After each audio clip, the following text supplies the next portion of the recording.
Roger, you're muted.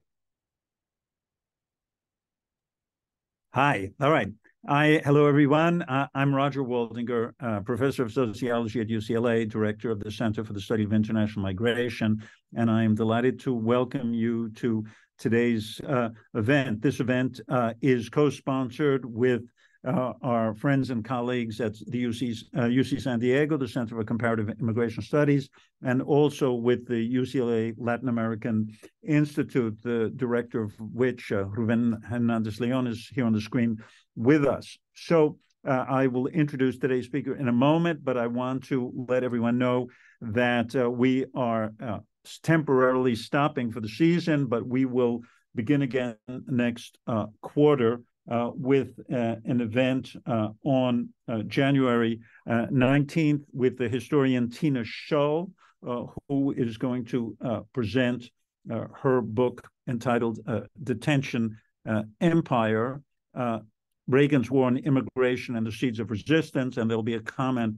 by Ingrid Eagley, a professor of law here at UCLA. Okay, without further ado, I am delighted to present today's speakers, Julie Turkewitz, who is the Andes Bureau Chief for the New York Times, and Federico Rios, who is a photographer based in Colombia working for the New York Times.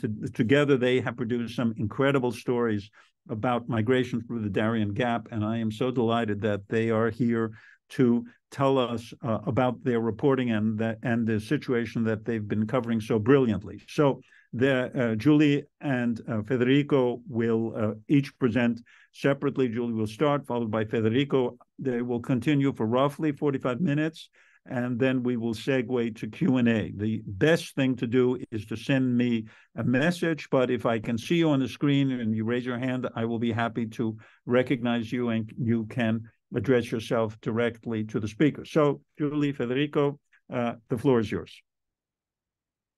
Thanks, and thank you all for being here on this Friday afternoon. I'm Julie. I'm the Andes Bureau Chief of the New York Times. I live in Bogota, Colombia, and I cover not just migration, but 5 countries in South America. And I think what we're going to do today is just talk a little bit about the work, show some images, and then I know that both of us are really interested to hear comments and questions. This is work that we plan to continue with, and so I'm really curious to hear from folks outside of Colombia and even outside the US, sort of what you're interested in knowing about this phenomenon that we've been covering. So I wanted to start by saying that, both Fede and I have been documenting this sort of exodus from Venezuela for a couple of years now. I'm sure that so many of you know that more than 7 million people have left Venezuela in the last 10 years or so. And so these are just 3 stories, just 3 examples of the way that we were sort of covering Venezuelan migration, but really pre-2020, pre-2021. And the way that this sort of reporting came, this Darién reporting came about for us was that 2021, we started hearing that there was a very large number of Haitian migrants who had sort of arrived in northern Colombia and were hoping to cross this dangerous jungle called the Darién Gap. And I had a very limited knowledge of what the Darién Gap was at the time. I think Fede, living in Colombia, had a little bit more knowledge. But we decided that we had to go document it. And so we went and we did a sort of, kind of typical week-long reporting trip where we wrote about this phenomenon, this very large number of people trying to use what until that point had been considered almost like a wall between 2 continents, South America and North America. And we saw that year that 130,000 people crossed this very dangerous jungle that does connect the 2 continents. And so we thought, okay, that's that. And then the next year, right around the same time, we heard that an even larger number of people had sort of gathered at the entrance to this jungle and were starting to go through. And this time they were Venezuelans. And so again, we thought we would do one more story. this is the Haitian story. And we got to this town called Necoclí, which is the border, which is sort of at the northern tip of Colombia. And the number of people who were there, I think, made us really realize that this was a generation defining story we were looking at, and that this wasn't something that was going to go away. This was something that was just going to get much, much bigger. And there were a number of things that we saw. One of them was really that there was this entire business and industry that was growing around getting people through the jungle, and also that the Colombian government was pretty much absent and allowing this business to sort of happen out in the open. And so we got into the jungle, we started hiking. We thought we got permission from our editors. Okay, you can go 1 to 3 days into the jungle, and then come back and file your story. So we did that. Logistically, I can describe later how we got back, but essentially we filed a story after about 3 to 4 days of hiking. And we said to our editors, this story is too big, we have to go back. So we basically went back to the midpoint that we had stopped at and finished the trek. And that was a total of 9 days. And I think that we just realized that this was going to be a very big story, and that we, for various reasons, had really a front seat to this moment in history, and that it was really our duty, our journalistic duty, to cover it in a way that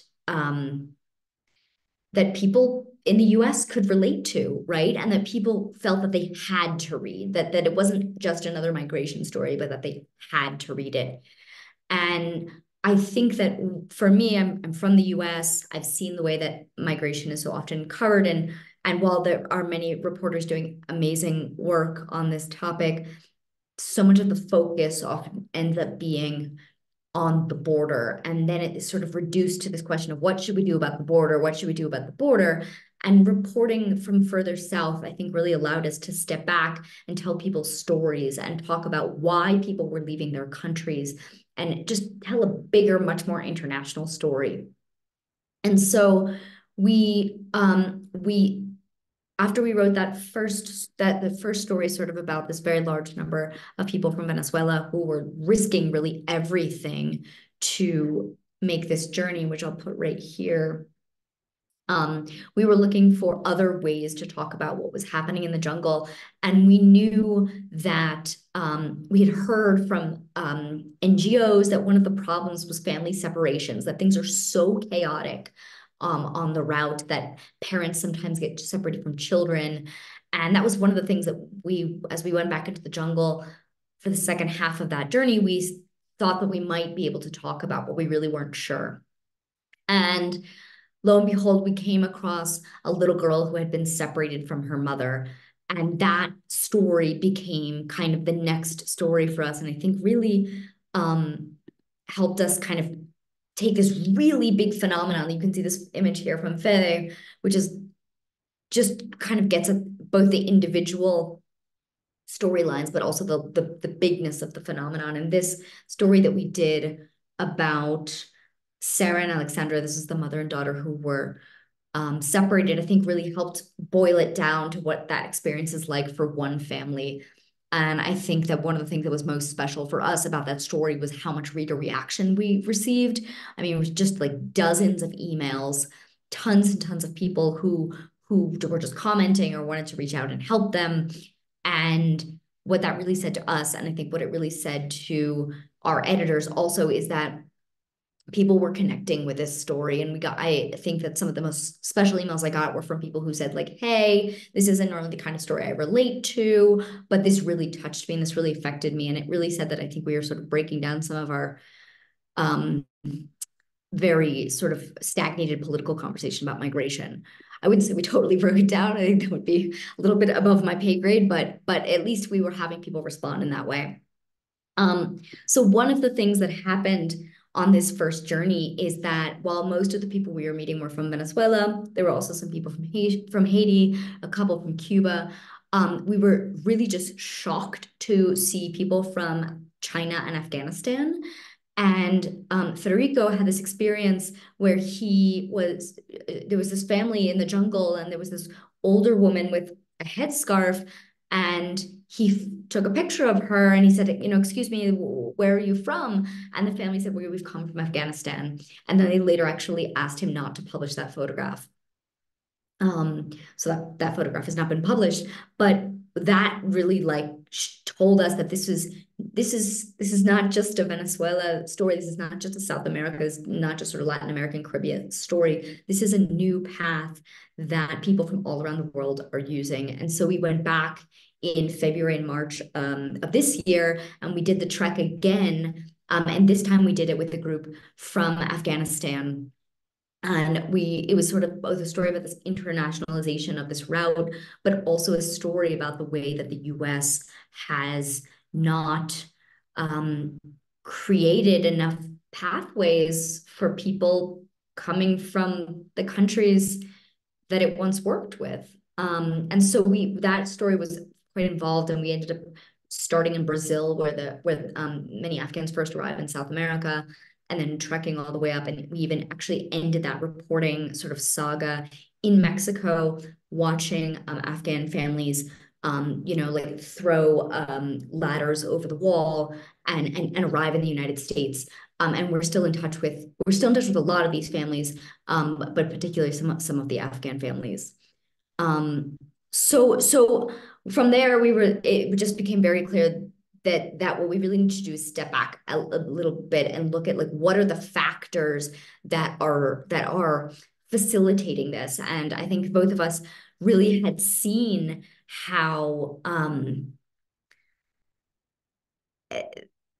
we'd seen the business around this. I mean, we'd been intimately sort of involved with every single day going, when we're in the reporting field, so we are watching the people who are doing the business, right, around migration, and they had become our sources and our contacts. And we decided that it was really time that we sort of turned the lens toward them and looked at the way that these sort of communities at the entrance to the Gap are monetizing this route. And that, I think, was a really, really challenging and delicate story for us to write, because it's not a sort of simple story of a couple of smugglers taking advantage of poor people who have no other options. It's a much more complex story, which I'm sure that many of you, if you look at migration issues, know that, so some of the folks who are making money off of this migration route are really just everyday people who are acting as guides through the jungle. And so what this next article that we wrote sort of looked at the way that these communities have monetized this route. And of course, the people who are in charge of this business at the edge of the route are local leaders, local politicians, and it just looks at the complexity around that. And it also looks at the major challenge that the Colombian government and the US government have, in that the entrance to the Darién Gap, and at least the first half of the Darién Gap, is controlled by, Colombia's biggest narco-trafficking group, which is the Clan del Golfo, or the Autodefensas Gaitanistas de Colombia. And that organization is essentially the government in the very place where these migrants are beginning their journey. So that article came out in September, and really, I think, is probably the article that has had the most sort of institutional response from the US government and from others. And then the very last piece that we've done, or at least the latest installment, is this piece. And in this piece, we went back to Sarah and Alexandra, the mother and daughter who had been separated for some time in the jungle and then eventually reunited. And what this piece looks at is, as I'm sure so many of you know, the Biden administration has really tried to has tried to avoid having so many people at the border, and has had to try and sort of avoid having this humanitarian crisis in the Darién Gap by offering new or expanded legal pathways for people to come to the United States. One of the best known ones is this parole program for Venezuelans, for Cubans, Haitians, and Nicaraguans. And this latest piece that we did really just looks at the limits of that program. Sarah and Alexandra, the mother and daughter that we followed, they after they survived the Darién Gap together, they stopped. They didn't go to the border. They followed Biden's instructions and they applied for the parole program. And I believe they put in their application November 16th, 2022. And now it's December 8th, 2023, and they're waiting in an extremely precarious situation. And they've heard nothing. They just don't know, like, is there something wrong with their application? Is it going to be approved in 1 hour? Like, they just have no idea. And so that is sort of what we've done on this, the really huge expansion of the Darién Gap as a route toward the United States. When we last year 250,000 people crossed the Darién Gap. This year, I believe that like 2 days ago we passed somewhere around there. We passed 500,000 people crossing the Darién Gap. 300,000 or maybe a little bit more. Actually, somewhere between 300 and 400,000 of them are from Venezuela. The second largest group in the jungle is now from Ecuador. That is a very new number. Again, many of you probably know that of many of the safety issues that are happening in Ecuador right now. And so we're really planning to continue this reporting. One of the biggest things that I'm really interested in, I'd be really curious if any of you are studying this, is looking at the way that social media is transforming migration. We're seeing this just explosion of Darién content online, both from migrants themselves who are telling their own stories and sharing information, as well as from guides, smuggler types, whatever you want to call them. And yeah, so we're happy to answer any questions. There's all kinds of sort of like ethical challenges and in doing this work, but we can get into that a little bit later. Thanks.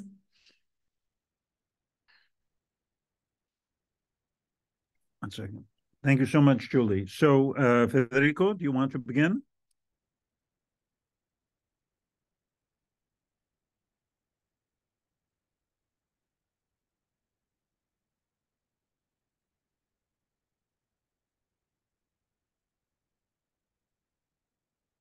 Federico?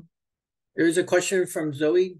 So we start with questions, or wasn't I think Federico is going to make a presentation. No? Yeah, I think we can do some questions now that the observation is fresh, and then we go to show the pictures, and then at the end we have like a longer space for questions. Julie? Okay. So, sure. Where is it? One second, I'm having some problem. Where's the Q&A? Okay, hold on. No. Zoe, can do you want to ask your question directly? Yeah, I'd love to. So, hi guys. Thank you so much for this work. I work for IOM's Missing Migrants Project, where we track the deaths and disappearances of migrants all over the world. Darién Gap is an incredibly difficult place for us to gather information from. And I know that we discussed your series of articles pretty extensively within our team. We are like super appreciative of you for doing this work. And I'm curious if you might be able to point us in the direction of anyone who is collecting information about the people who are dying on this route. Yeah, it's such a good question. I literally just spoke to some of your colleagues maybe like 10 days ago. And I'm sure you know the folks at ICRC are doing work on this too, sort of as mediators. And this is one of the stories that we have really pending, is that we, as you're saying, we really want to show the humanitarian toll of this. And while we've gotten at that in certain ways, I don't feel that we've fully captured it. And that one of the ways to do that is to look at the number of people who are dying and who are going missing on this journey. And I also think, frankly, it's like a public service announcement for folks who are thinking about taking this journey, because it's just so many people don't realize. I mean, they see pictures on social media, but it's not the same as getting a real full report. So I unfortunately don't have, you guys are the best.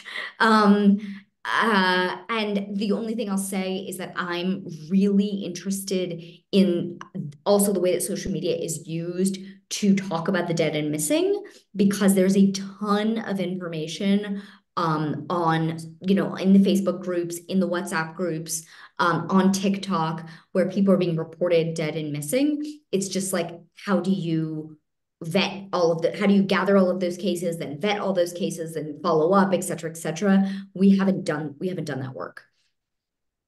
Okay, David Fitzgerald. Yes, I have a couple of questions. The first is if you can say something more about any evidence of the Panamanian government coming under U.S. pressure to stop people in Darién. And the second has to do with the structure of the smuggling industry. To what extent did you find people who had a whole package deal from the country of origin to the U.S. or on a more pay and little segments as you go kind of strategy? Yeah. So I will admit that I'm not 100% up on what is happening between the US government and the Panamanians. I know some of my colleagues who cover like DHS and or just, you know, US Washington basically are slightly more up on that, but I do know, I believe CBS reported, right, that the US is looking at, or is Panama already doing deportations? I'm sorry, I'm not 100% up on exactly what is happening in Panama, but what we're definitely seeing is, like, you know, all these people are arriving in Panama. Panama is this tiny little country, and its strategy up until now, which I'm sure many of you know, has been to bus people, just, you know, take them from the UN camp or the UN, where the camp where the UN is present at the end of the jungle, and take them as quickly as possible into Costa Rica. I do know that there has been US pressure on Panama to do more in terms of like deterrence kind of stuff, but I don't have the details on that. And then just to add something, it's really complex to keep the step with the migration policies of every country, and Panama is changing migration policies really quick. They have changed it like 2 or 3 times in the last 2 years. They are deporting Colombians back to Colombia. They are busing people from the south border to the north border with Costa Rica. Most of the migrants. There's a big majority of migrants arriving into Panama into what they call migrant reception centers. And they have 2 migrant reception centers, Lajas Blancas and San Vicente. And there are migration authorities, Panamanian authorities, NGOs, and other groups in those places, but they don't allow people to go out freely from there and walk into Panama. They bus them out to the northern border. There was also an incident in the past year where a lot of migrants died because one of those buses go out of the road and roll into a cliff. So they have been like shifting and changing their migration policies quite often. So it's complex it's not easy to keep like a accurate track of it. So we basically what Julie needs to do and what our team is doing is, for every article we're writing, we're changing, like we're researching and updating their policies. To answer the question about the people with sort of full packages versus sort of paying in what I would call like the baton style, where they, you know, pay like for leg of the route and then pay for leg of the route, I would say that at least my familiarity is much more with, you know, what is happening with the Venezuelans and the Afghans, which is much more of that sort of baton style where people show up, pay a leg of the route, then, you know, they get to the end of that route and then they pay for another part. So there's parts where they use sort of smuggler types and parts where they don't. That would be Venezuelans and Afghans. I suspect that the Indians and the Chinese are doing more of a sort of full package kind of deal, but I've based on sort of a little bit of what we've heard, but I'm honestly not an expert on that. But it is clear that there's a mix of both, but that generally the Venezuelans, who of course are like the biggest group, are sort of with doing a pay as you go, and sometimes it's an all-inclusive package for a certain part of the journey, right? So you'll pay $350 to get you from A to B, and that will include various things. But it really seemed the sort of prevailing model seems to be that sort of pay as you go kind of model. Okay, Laura Vargas. Hi, this is wonderful work and wonderful reporting. Thank you for sharing it, and congratulations. I'm Laura Vargas. I'm an assistant professor at CU Anschutz at the School of Medicine in Denver. And I'm doing research with immigrants who have just crossed into the US. So Latin American immigrants who have just arrived into the US. And yeah, I hear a lot about the Darién. I've been collecting data for about 1.5 years, 2 years by now. And so I started with the Haitians, then the Venezuelans, the Colombians, etc. So it's evolved quite a bit. And I'm just wondering, and to your point about social media, there's just so much information that folks share on social media so quickly. It's astonishing. I'll just anecdotally share, there was one incident where somebody ran over a lot of migrants outside of Brownsville. I was collecting data in McAllen. This person took their truck, ran over a bunch of migrants outside of the shelter in Brownsville, killed a lot of them. I heard about it in the news maybe like 4 hours later. I heard about it 20 minutes after it happened with pictures on WhatsApp. I was collecting data at the border. So it's just astonishing how fast the communication goes. And I'm wondering if you're reporting, or you're doing some reporting or considering some reporting about the money flows precisely that do happen online, do happen through social media. And I mean, there must be like almost influencers that are getting paid for this too. So in terms of because it's just an astonishing amount of money. I talk to people not just about payments, but I also ask them about extortion. And extortion, I'm asking specifically about extortion, not about how much did you pay the coyote, the smuggler, the whatever. So the money flows are just incredible. And I'm wondering if in your reporting, you're getting to some of that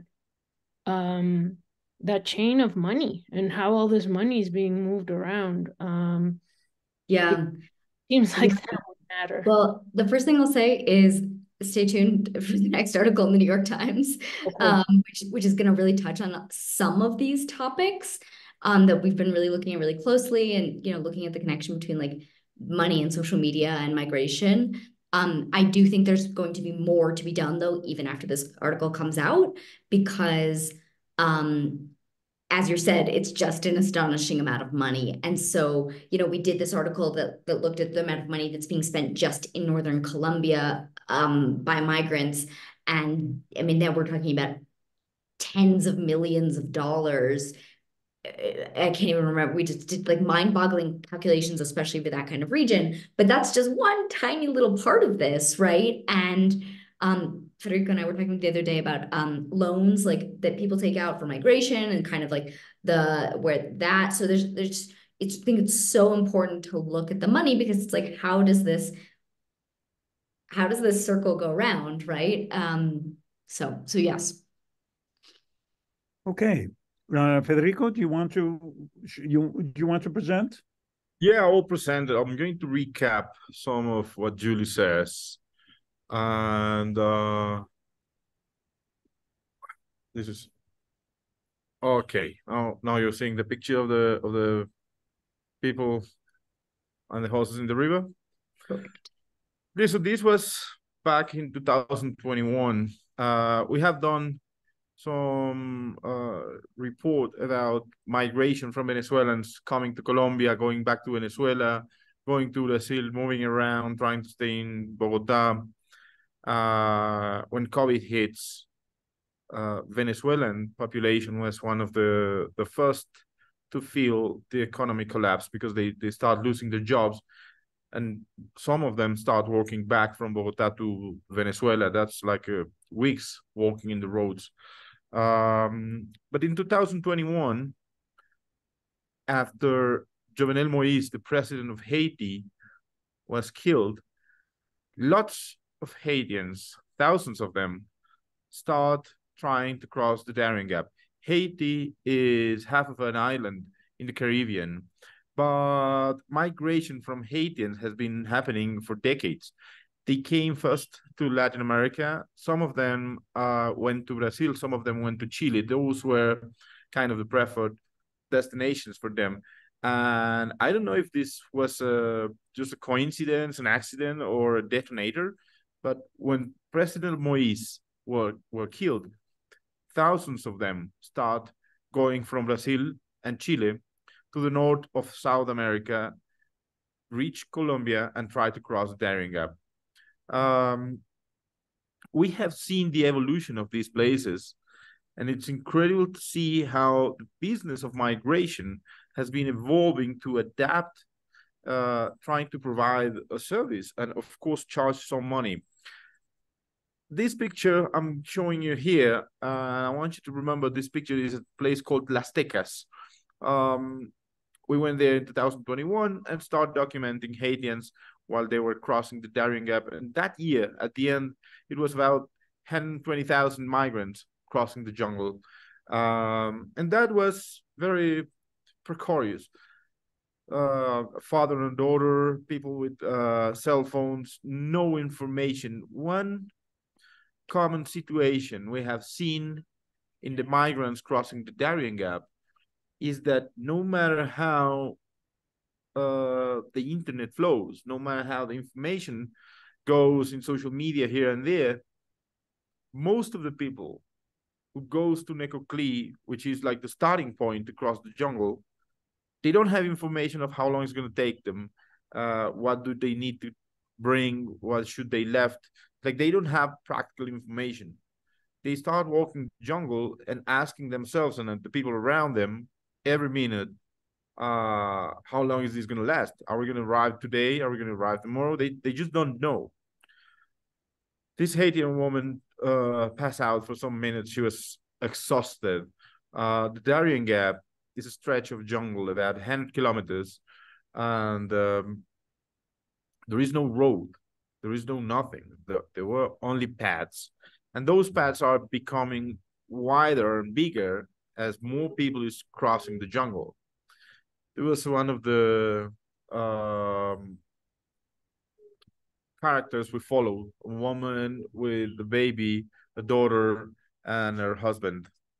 And this is in the other side. This is the Panamanian side, where this officer from Senafront, which is the Panamanian border police, were like at the exit point of the jungle, trying to organize migrants, put them into canoes, and then sail them into small indigenous towns to register them and allow them to keep going north. These are the registration places, and there were many people traveling without any kind of document. This is Necoclí, 2022. The shift was very dramatic. It changes from 120,000 migrants a year in 2021 to 250,000 migrants a year in 2022. So the increasing was more than twice the amount of migrants, but also the number of Haitians traveling the jungle start going down, and the number of Venezuelans crossing the jungle start climbing up. Some of them slept in the beach. And you can see the difference between the photos of 2021, which was just like small trails in the jungle, to these that looks almost like an ave, you know? It's like very wide, and the people crossing there every day, thousands of people crossing that path every single day, is making this impact in the area. These were a group of migrants during the first day of walking, trying to find where to go. This is Luis Miguel Arias, one of the migrants we follow really closely, one of the characters we follow close. And she was Melissa. She was 4 years old when I took this picture. He was her father, he was exhausted when I shot this. The little girl, she was like also collapsing, you know, like she didn't understood what was happening. After a very long journey, several months, because it's not just the Darién Gap. They crossed the Darién Gap and they had to cross again all Central America. They made it to Guatemala. They had to wait a long time in Guatemala trying to collect the money to make it to Mexico. Once they made it to Mexico, it was a long journey to make it to the border, and they crossed the border. Now they live in the States. There are 4 of them, like Luis Miguel and his wife, Melissa, and her brother. Melissa is 5 now. She's going to school. The father and the mother had jobs, and recently they bought a car, the first car of their life. And this is how diverse is the jungle. It's like it's people from everywhere. Until now, we have 97 nationalities crossing the Darién Gap. There's people from all South America, and that's very easy to understand. But there's also a lot of people from Africa coming to Latin America and crossing the Darién Gap. A lot of people from Middle East, a lot of Afghans, also people from India, people from Bangladesh, and people from China. The guy in the center of the photo, with red shorts and blue sweater, his name is Gabriel Infante. He was a trombone player in an orchestra in Venezuela, and he was traveling all the jungle with his instrument tied to his back. Also, he's holding a young girl's hand, and I remember this guy was like helping that girl, but it was not her daughter, but the friend's daughter who was behind him, and he was singing child songs to keep the spirit of the girl, because she was crying, exhausted, bitten by mosquitoes, sweating, all wet and dirty because of the mud and the humidity of the jungle. So he was trying to cheer her up. This woman was also one of the characters who we were following. And on this hill she felt. The sound we heard when she fell down was horrible, because it sounded like when you broke a branch, it sounded like a broken bone. I shot some photos and I run, and there was more people around. They all run to see how was she. And lucky she didn't have broken bones, but the sound was horrible. She kept walking. She was pregnant. The next day, she told us she was bleeding and she thought she had lost the baby because of this fall. This is Rappi. I'm sure you are like used to see delivery guys around in Latin America and everywhere else in the world. And this is a Venezuelan migrant. Maybe he was working for Rappi because they had to pay for the backpacks and for all the things they own from the company. And he was just traveling with the Rappi backpack, crossing the jungle. And this was Jordi Chino kissing a 2-month-old baby in a creek. We have seen old people crossing the jungle, and we have seen people with babies crossing the jungle. It's like there is not a standard for something like that. This is a dead body. The smell, it was really horrible to see something like that. And like as one of you asked a few minutes ago, like it's complex to understand how many people is dying in the jungle. And one of the challenges for that is that Venezuelan authorities, no, sorry, Panamanian authorities are counting the people coming inside the country. But Colombian authorities are not counting the people going out from the country. So if you don't have like a list to compare, the number of people to compare, it's impossible to understand how many people is dying.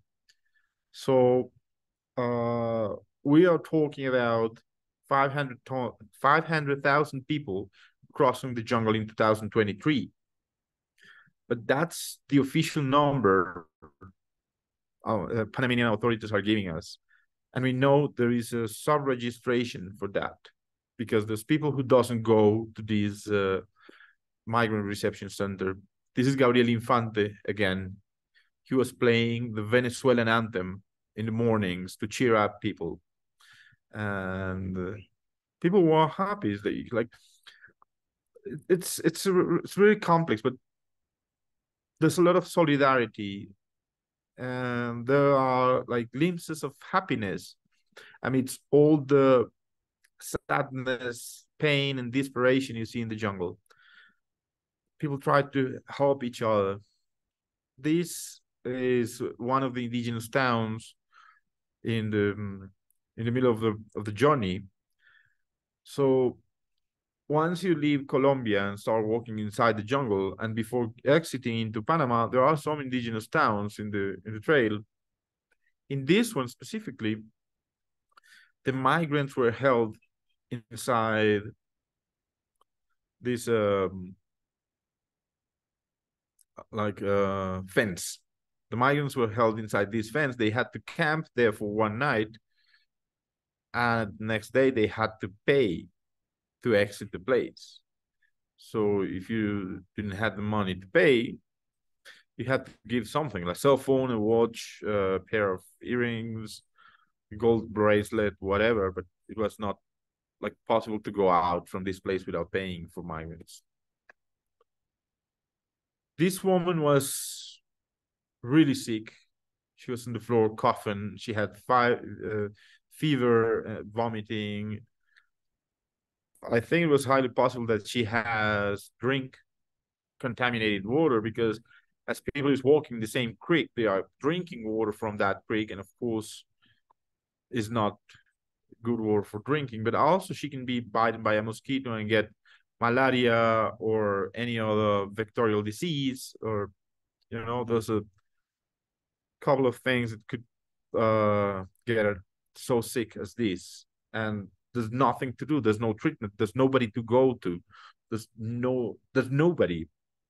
One important thing to understand about Darién Gap is that there's nobody in the middle of the way. This is one guide. In the beginning of the journey, there are some people like guides and backpack carriers trying to help migrants and get paid for doing something like that. And this guy were getting paid for carrying this baby to the top of the mountain. That was a few hours. So he climbed up the mountain with the baby, and he was desperate on top of the mountain because the fathers of the baby were not showing up. So he was confused, and he was worried that the fathers of the baby had left the baby behind. After a long time, maybe more than 1 hour, the parents showed up and recovered the baby. This is Joseph and his brother. Joseph lost his left leg in a motorcycle accident in Venezuela. Am I Julie, can you, like, yes? Yeah, because there was this other guy who also lost You're the leg. correct. Okay, yeah. Joseph Yeah, lost you're correct. They leg. both lost. We came across multiple people who had lost limbs. Both Joseph and the other man had lost their leg in a motorcycle accident, and his brother's name was Wilson, I believe. Yeah. So the brother was carrying the backpack with the belongings of the two of them, and he was walking with that in the mud, crossing the Darién Gap. I just want to add a tiny little thing to that picture, that what Joseph did so that his crutches would not sink into the mud was that he put tuna cans. I don't know how he affixed the tuna cans, but he fixed tuna cans to the bottom of his crutches so that they wouldn't sink as much into the mud. And this became a very important photo because they are Angel and Sarah. It became a very important photo for our project. I mean, not like a we were walking and documenting the journey of all these people, and suddenly I saw this young girl and this strong man taking care of her, and we find out that he was not his father or his relative at any point. He was just trying to take care of that little girl because the mother, who was supposedly behind them, asked him to take care because she had blisters and her foots were hurting. Just she was not able to walk as fast as most of the people. So she asked them, can you help me with the girl? So he was helping the girl and taking care of her. That night, we put our hammocks next to his tent and start documenting Sarah's story. The little girl was desperate. She was 7, and she was crying and asking for her mother. And we were also trying to understand what was happening because there was nobody like coming to claim she's my girl. At the end, we document how this little girl and her mother, Alexandra, were separated one from the other during several days in the jungle. The guy, Angel, took care of her until the end, and they meet up again at the exit of the jungle, where the mother and the daughter got reunited. These 3 girls and the woman are the Hamlets, the daughters of Hamlet Ortega. They were Venezuelans. The mother died of breast cancer because there was no treatment in Venezuela for that. They moved to Peru. The father tried to work there, and the daughters convinced the father to cross the jungle and go to the States. This was the oldest one, and she had like a very bad situation in a toenail. So the woman who was coming with them from Peru, she was trying to help her. And this is the father, exhausted, devastated, because the few food he has, he was giving all the food to his daughters, and he was not eating anything at all.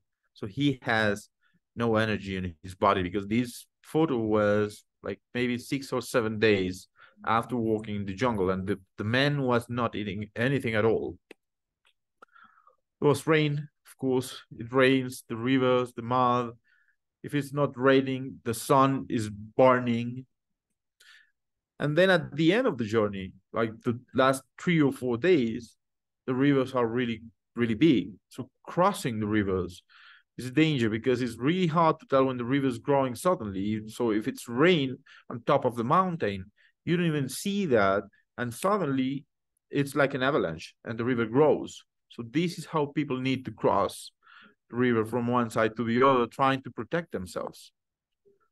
These people were arriving at the first indigenous town. It was a small camp called El Abuelo.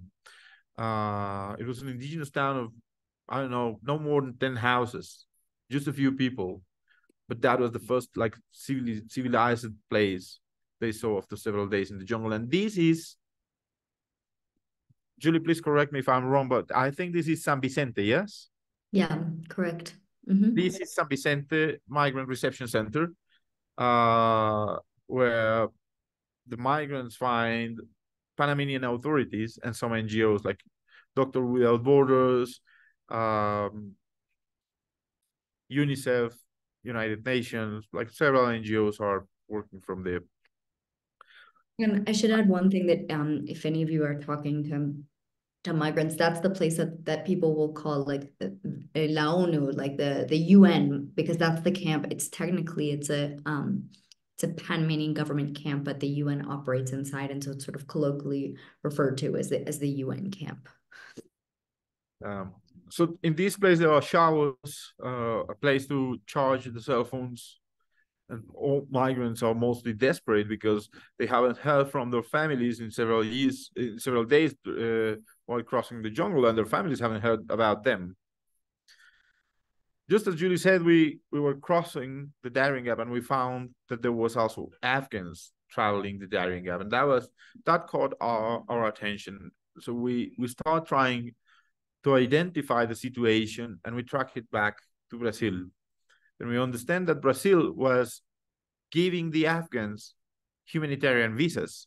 So the Afghans were allowed to exit Afghanistan, travel to Iran or Turkey or Qatar, and flying from there to Brazil. So they landed in the airport in Sao Paulo. The name of the airport is Guarulhos. And they basically camped in the second floor of the Guarulhos airport for several days, sometimes weeks or even months, while collecting enough money to keep traveling north. But if you look on a map, the journey from Brazil to Colombia, just that part, is 1,000 kilometers. So they start the journey from there. They cross all the Amazon jungle, sometimes by plane, sometimes by bus, ended up in the border between Brazil, Bolivia, and Peru, cross all Peru by bus, then Ecuador, then enter Colombia in the south, and cross all the country south to north. They go to Necoclí and then cross the Darién Gap. So this is Afghan women camping, living, sheltering, I don't know what word to use, at the airport.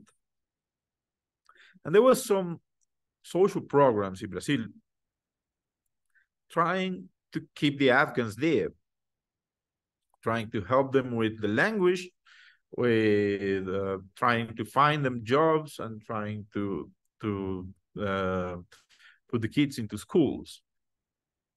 The situation is really complex because first, Portuguese is not a language Afghans are used to. And second, in most of Latin America, the minimum wage is just too low for anybody. So their goal is to make it to the States. So most of them just keep going. But the Afghans present for us a different challenge. A challenge that for me as a photographer was specifically complex to solve.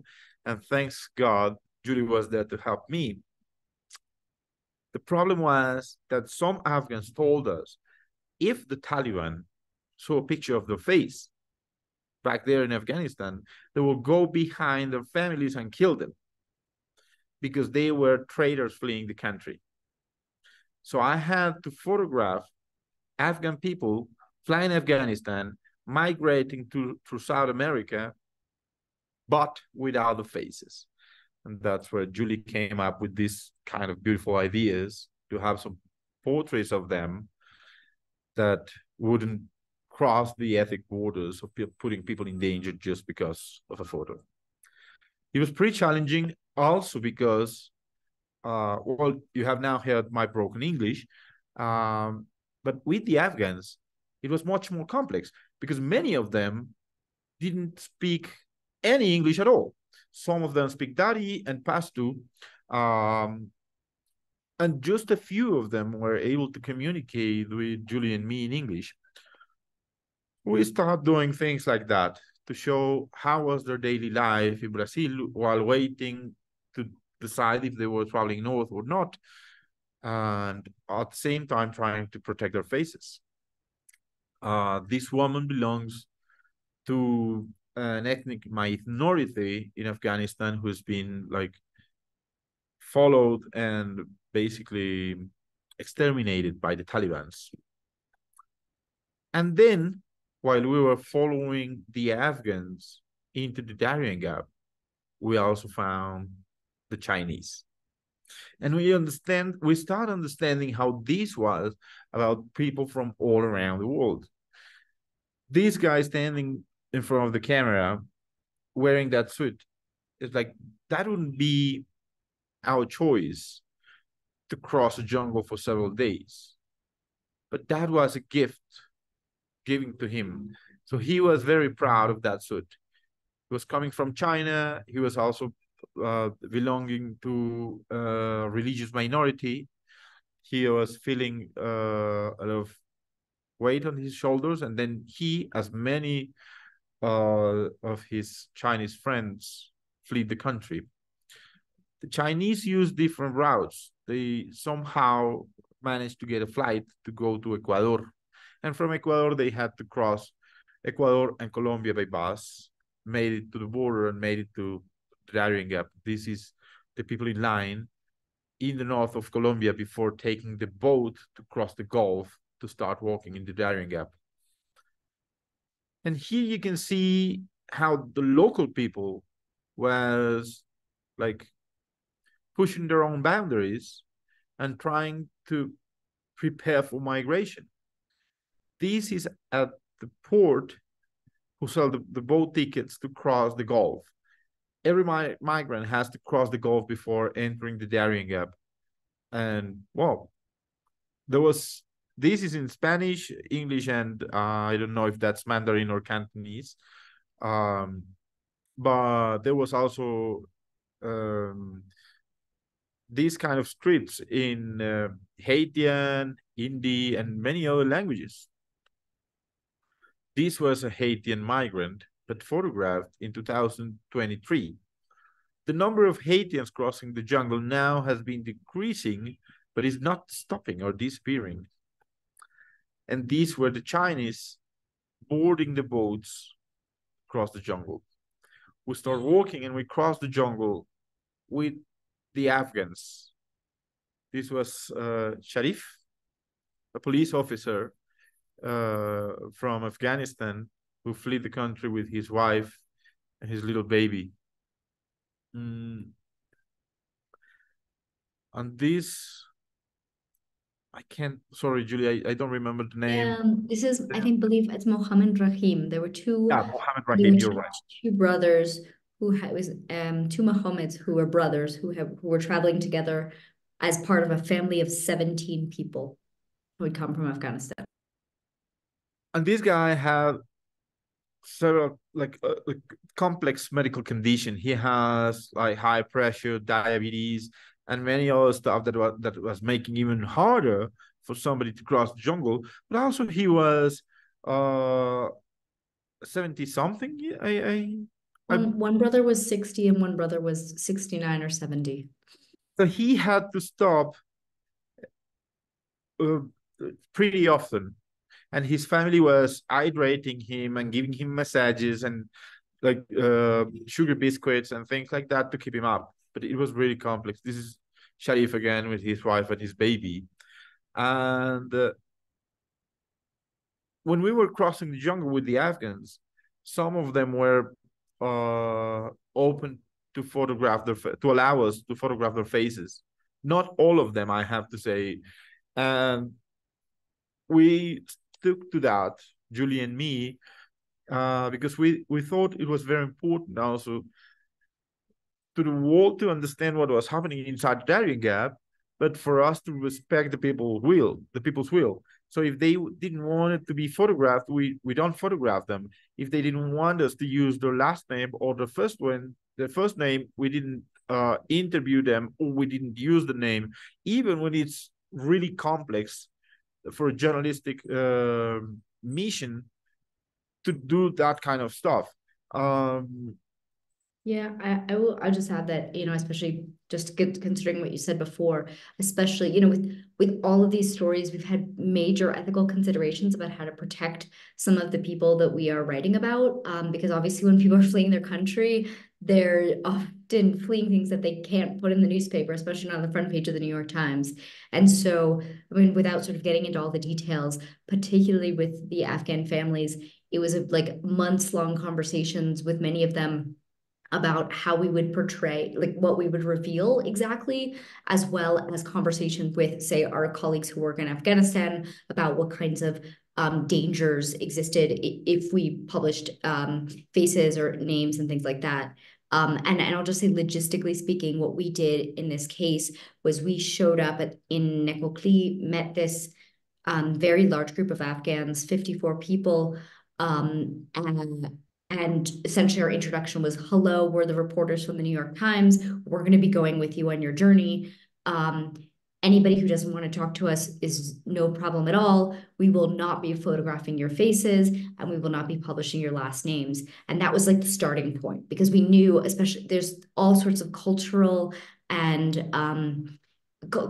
safety things that were going on there, and that we really needed to build trust. And so they essentially photographed this entire journey as if he wouldn't be able to publish people's faces. He had a version of photos with faces and a version without. And then only after building the relationship after several weeks could we have these conversations with people and talk to them about what they were comfortable with. And we ultimately only published the faces of some people who agreed to it, and only published first names of pretty much everyone who came from Afghanistan. And then specifically in the case of this family, which we really focused very closely on, they allowed us to publish their first names, Taiba and Ali, but they asked us not to publish their son's name because he's a child and this could follow him around. And anyway, it's a much longer consideration thing that we could talk about forever, but I think it's important to highlight.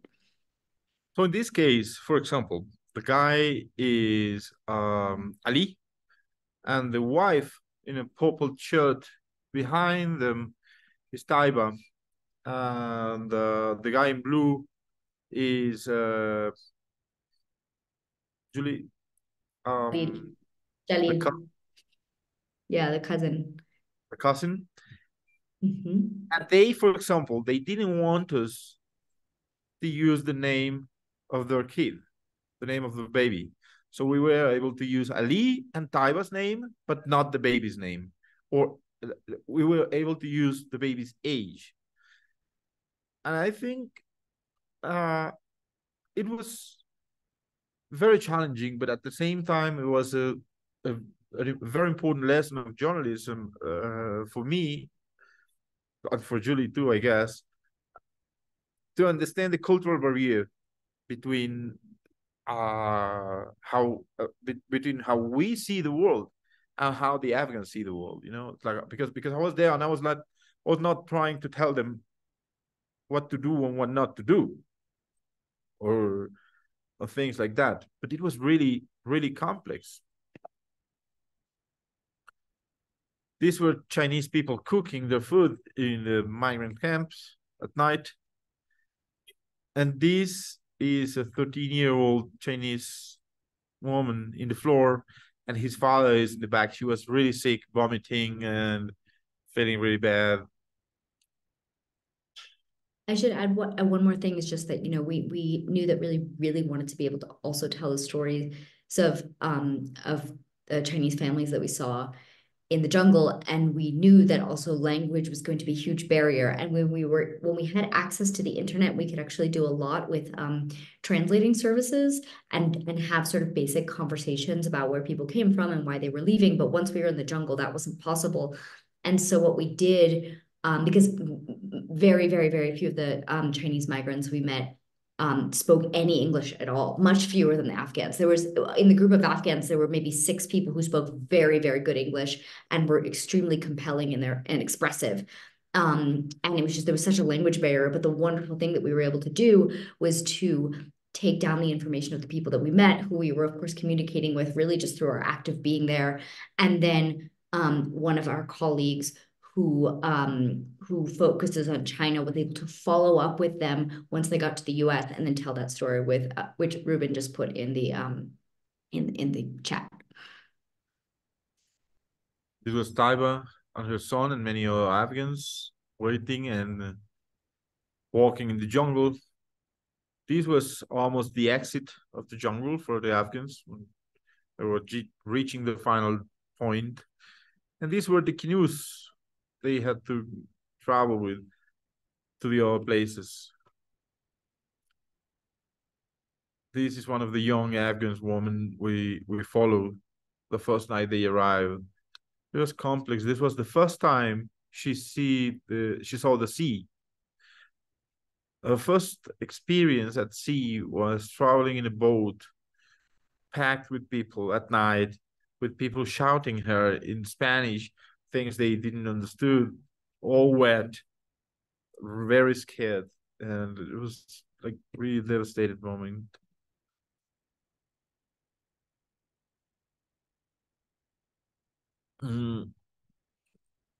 They praying at the exit of the jungle. And then we followed them to Mexico. And like there was more problems in Mexico because also there was paperwork they had to do. Even with like even being migrants, they gotta get some papers, some documents. So they were stuck in Mexico City for weeks trying to find that document from the Mexican authorities to be allowed to keep traveling north. And I would actually add that, and I'm sure many of you have heard this, that many people say, like, you know, the trip to Central America, but then particularly in Mexico, is just as challenging and sometimes more challenging and scary than the trip through the jungle, right? The jungle is just like a representative chunk of this much larger journey. And in particular, and again, some of you are probably looking at this, but you know, we heard lots of cases of people being detained for weeks at a time in Mexico, lots of people being deported or being moved from, especially the Afghans, I think, because they sort of really stick out and so they're really vulnerable. But lots of them, there was one family that we met that made it all the way to near the U.S. border and then was basically thrown in a vehicle and trucked all the way back to Tapachula. And so that the Mexico journey was just, I think, really harrowing for a lot of Yeah, she's Mosgan. She was one of the English fluent speakers. She was part of a big family, traveling like 5 brothers and 5 siblings and father and mother. It was really complex, really, really complex. And one of the challenges I faced, and I was talking about this just a moment ago, but one of the challenges I was facing was like all the family, this young woman was the one who speak the fluent English I was able to understand. It was really complex for me to communicate with the other members of the family, but at some point, her father started getting annoyed by her daughter talking to a reporter, even when he was there, and it's easy to understand how complex is this for a migrant. And they were asking me basic questions that I haven't asked myself, like, why are you doing this? Like, why are you crossing the jungle if you can just fly? Or why are you following our family into Mexico? So they were very suspicious.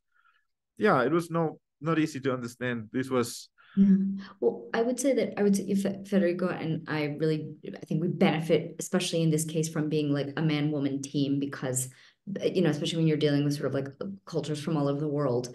And because there's sometimes things that we, as in that way, that it wasn't really necessarily appropriate for a man to be doing, but we had to learn that because neither of us have worked in Afghanistan, for example. And we're of course aware of it, but really how it works in practice, we had to really understand. Yeah. This is Venezuelan and Haitians in Mexico trying to get the card to keep traveling north from Mexico City to the border. And these were, again, Ali and Taiba doing the bus journey from Mexico City to Tijuana. The bus journey usually takes 3 or 4 days without stops and without jumping out of the bus, with only one bathroom being used once and again and again and again from all migrants in the bus without shower or food or anything at all. They kept traveling with their baby. And they made it to Tijuana. This is the border in Tijuana, the wall. This is the border patrol from the States. And this is how the border looks in Tijuana in the Pacific. There are 2 walls in that place. and the migrants, they don't cross them both. So at night, they climb one of the walls, and they just start walking inside, like between two walls.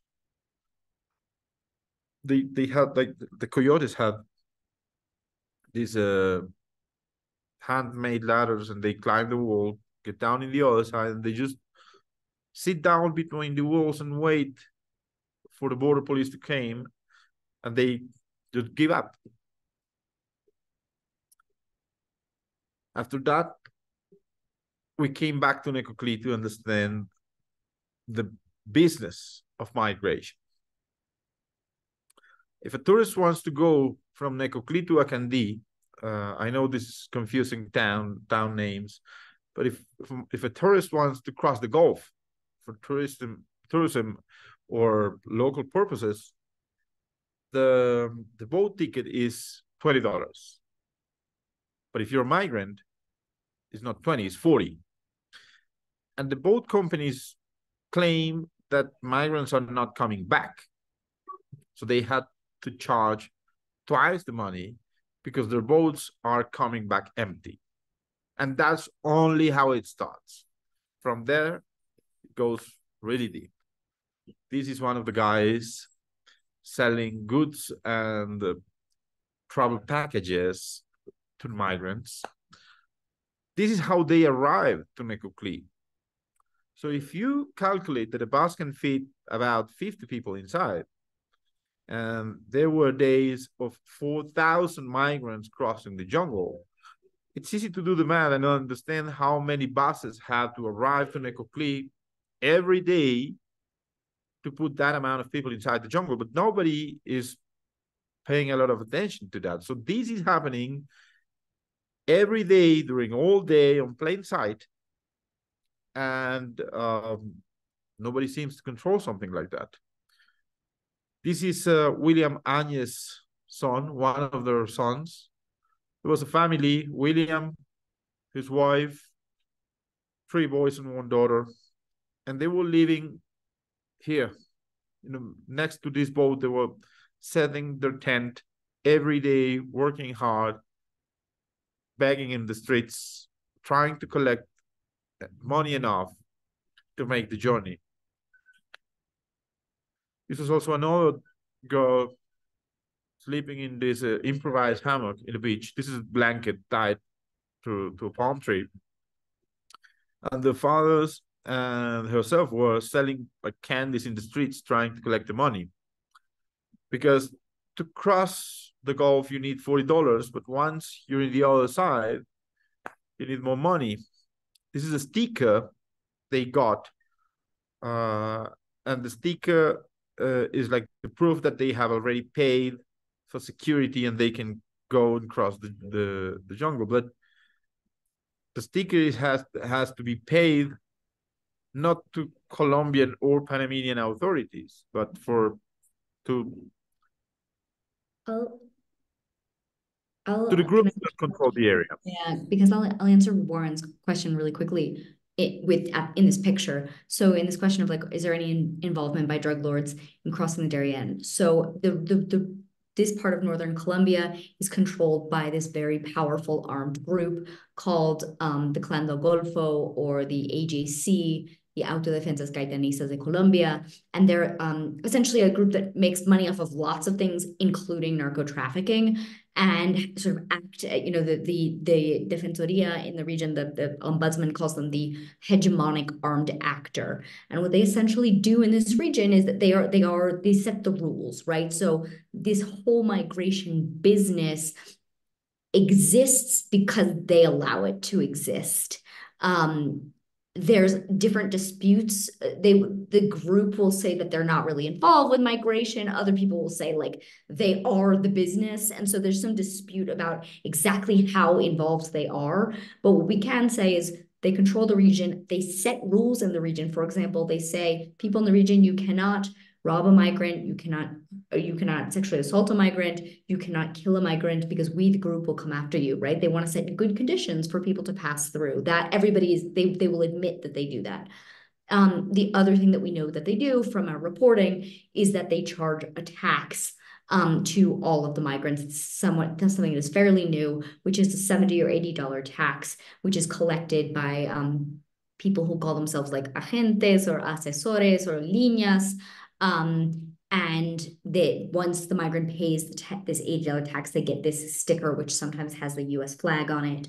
And they really can't continue into the jungle until they pay this tax and receive this sticker. So that is sort of the involvement of sort of narco trafficking groups, or really just one group, at least in this one part of the journey to the United States. People organizing migration or profiting from migration is, of course, people that everybody knows in those towns. And these kind of bridges, roads, and many other like town improvements, they claim are being built by the money collected from migrants. And in a dock like this, dozens of boats arriving every day full of migrants. This is a meeting in town where the guy in the black cap and black t-shirt is telling the migrants, mostly Venezuelans, how much is the payment they need to do to be able to continue their journey through the jungle. This was a very young mother. She was 18 years old, and the babies were 2 years old and 9 months old. She was traveling alone with her 2 daughters, and she has nobody to help and no money.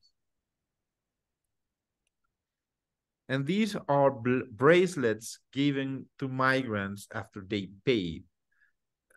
Every color means a different thing. Every color means also a different payment. This was Samuel, a guy, a very young but brave guy we met. He was traveling with his mother and some relatives or something like that. And this is how migrants try to prepare herself with food for all the journey.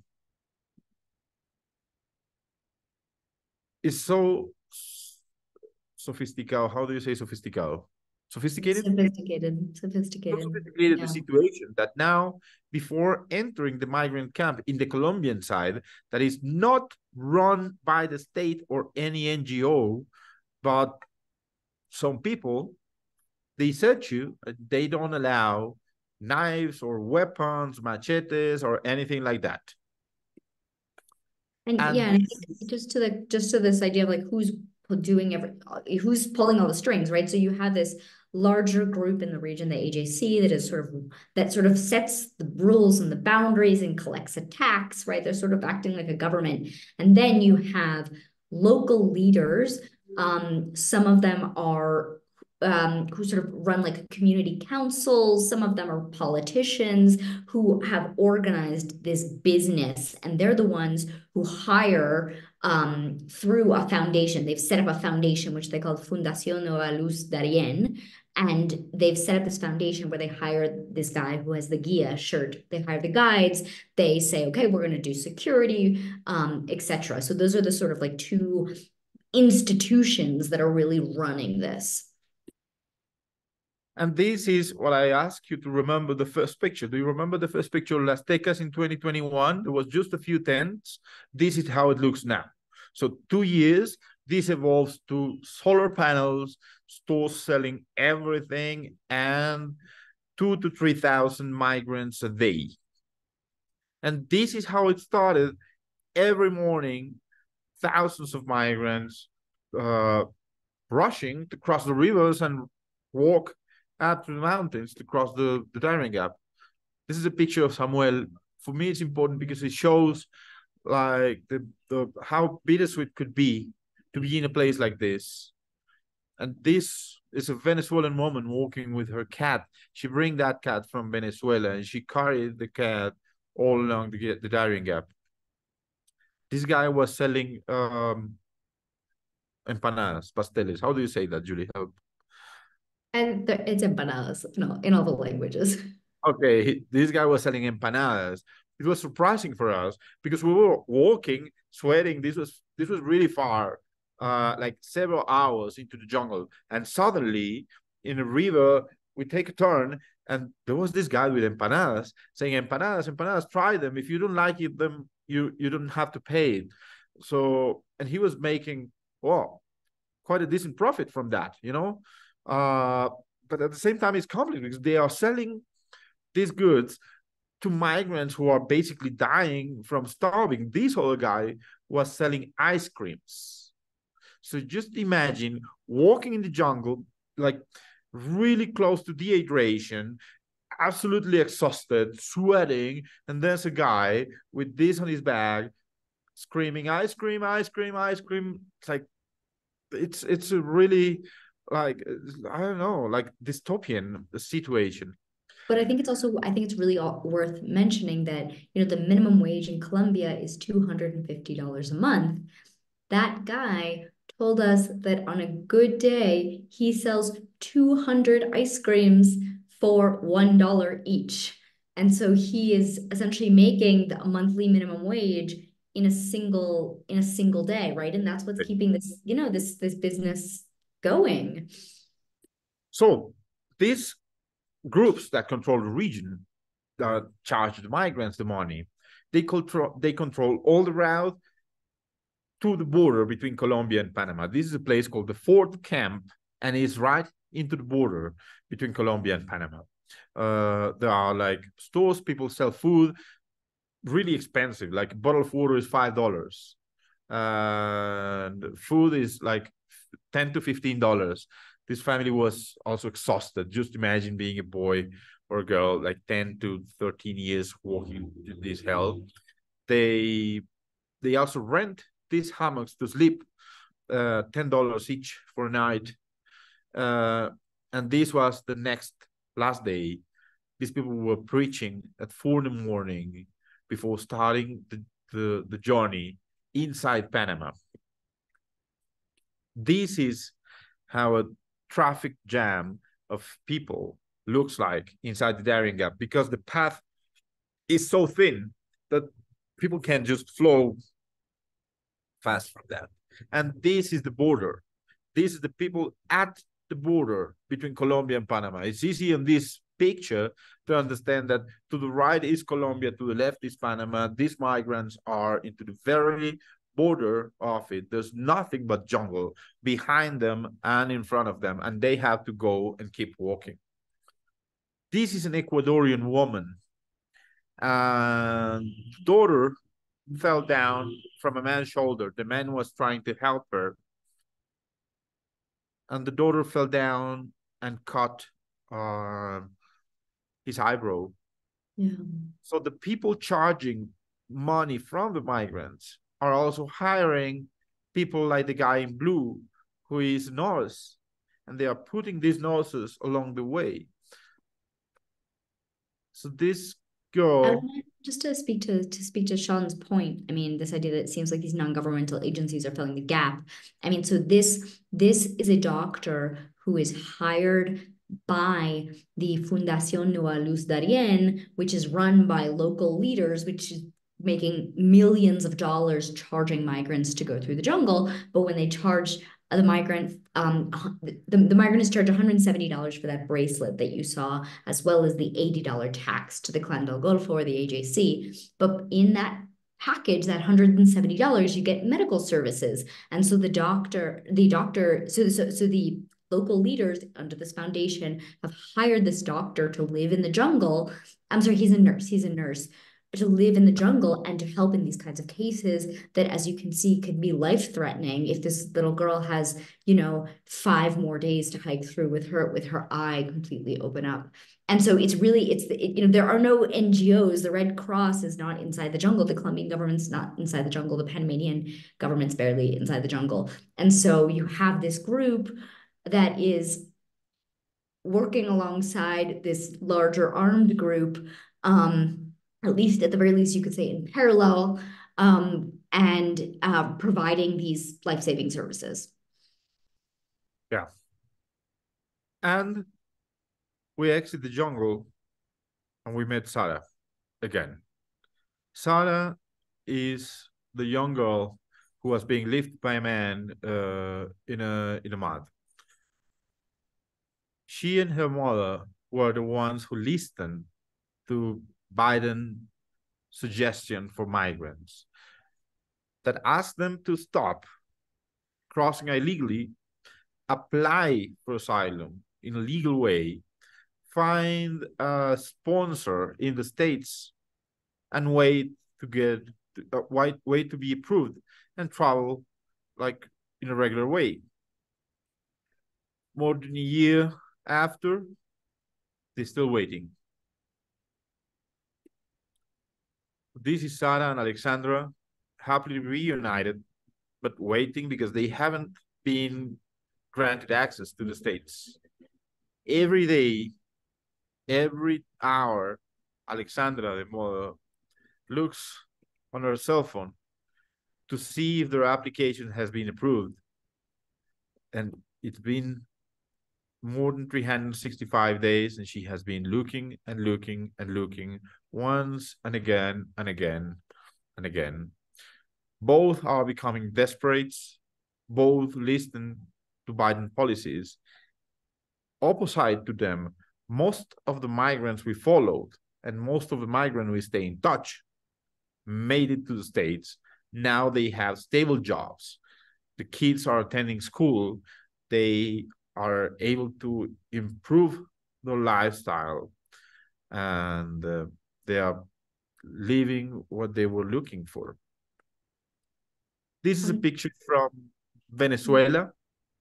I think it's important to show where most of the migrants are coming from, and the collapse of the country was how the collapse of the country was fueling migration.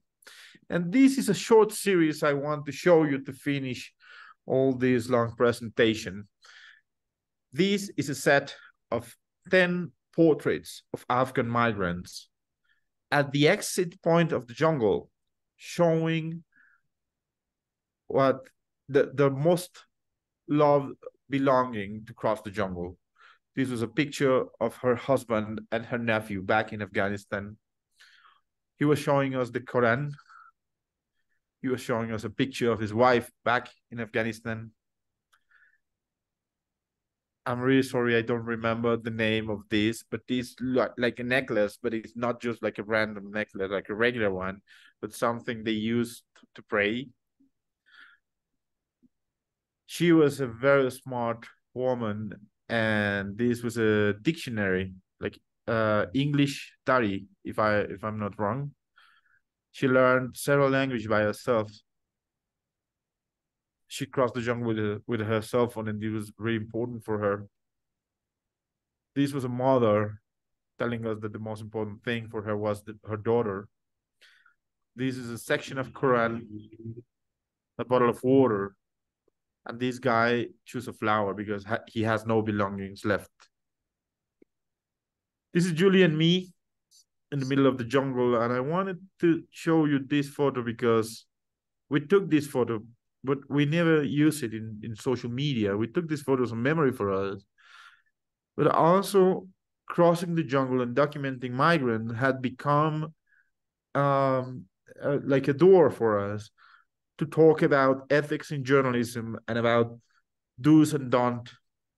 Of course, I made a lot of mistakes, but I learned and I keep learning about them. And these were our 1,000 stars hotel in the jungle to cross the Darién Gap. But thank you very much.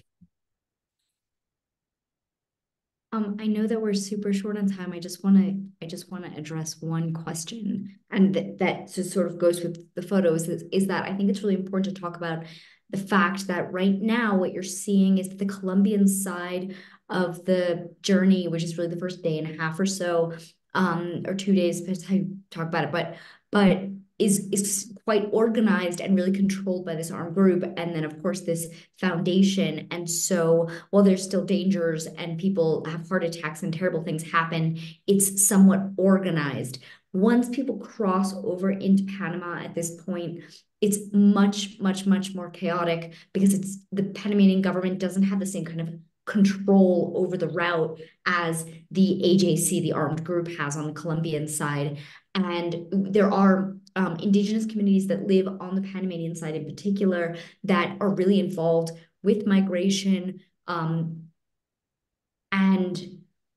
those communities have been very affected by this. The amount of migrants coming through has polluted the water. There's literally tons of trash in the jungle. You will also hear from people who've made this journey that most, if not all, at this point, at this sort of current juncture, of the sort of assaults, robberies, kidnappings, etc., that are happening on the Panamanian side. And it's something that really hasn't been addressed yet by the Panamanian government in any real way. And right now, that is like the really sort of dangerous part. And it's also the part that we haven't, for example, documented in many months, and really like deserves a journalistic attention. Okay, so I think we've come to the end of our sessions. It's really been an amazing presentation. Thank you so much to both of you. You've attracted an incredible audience. I'm sure the audience is also equally wowed. So I want to thank you for your great reporting. We are all looking forward to reading what you are next going to tell us about. And thank you again for spending this time with us. We really appreciate it. Oops. Thank you for inviting us. Thank you very much. Great. And I just put my email in, I think. There we go. My email is julie@nytimes.com. So if any of you are want to share your work, studies, etc., interviews, I'm definitely really interested. So thanks. Okay, so goodbye to everyone. Thank you so much. Thank Have you. great holidays, and looking forward to seeing you on one of our next sessions. Bye-bye, and thanks, Julie and Federico. Incredible. Thank you. Bye. Bye.